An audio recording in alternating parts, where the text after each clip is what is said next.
maze amezi 4 mbyaye, ariko muri ayo mezi 4 nagiye mpura n'ibibazo byo kwibagirwa. Ibyo byo wenda reka tubyorere twirebere ukuntu uruhu rwanjye nyuma y'amezi 3 mbyaye rwahise ruzana hyperpigmentation. Ubu nkaba ndi kuyivura, ndi gukoresha izo product, ni sample ariko nshobora kuzazishira ku isoko. Izo ni ingredient zigize iyo creme, uze guhagarika ufate screenshot. Hari na ingredient zigize serum nazo uze guhagarika ufate kuri screenshot. Izi creme nazanye nyeya kugira ngo mbanze n'abantu bagiye batandukanye kugira ngo ndebe niba koko zikora ibyo zakorewe.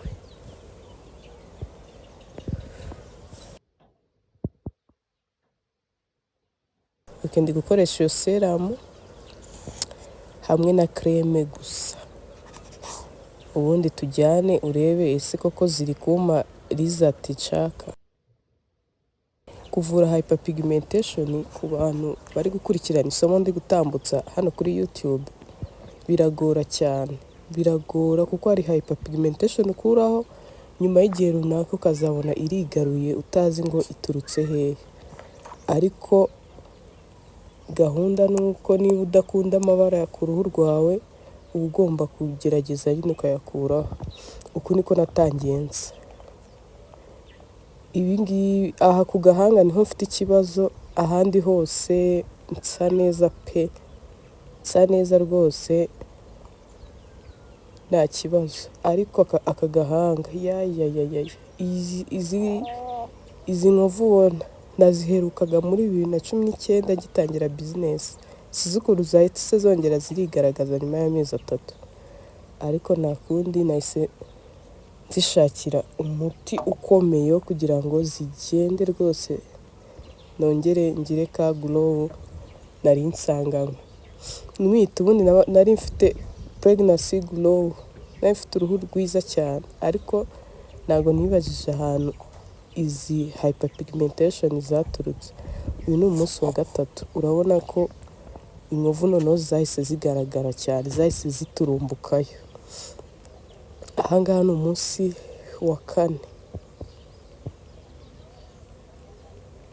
Urabona ko uruhu ruri kugenda rugaruka gake gake. No munsi y'amaso kubera kudasinzira neza nkunze kubyukana dark circle. Urabona ko uruhu ruri kugenda rugaruka, gusa nanone niwitegereza neza urahita ubona hari ahantu hasa umukara cyane. Mbese nageze aho ngaho numva ncitse n'intege ahubwo. Uku nguku niko ndi gusa ubu ngubu.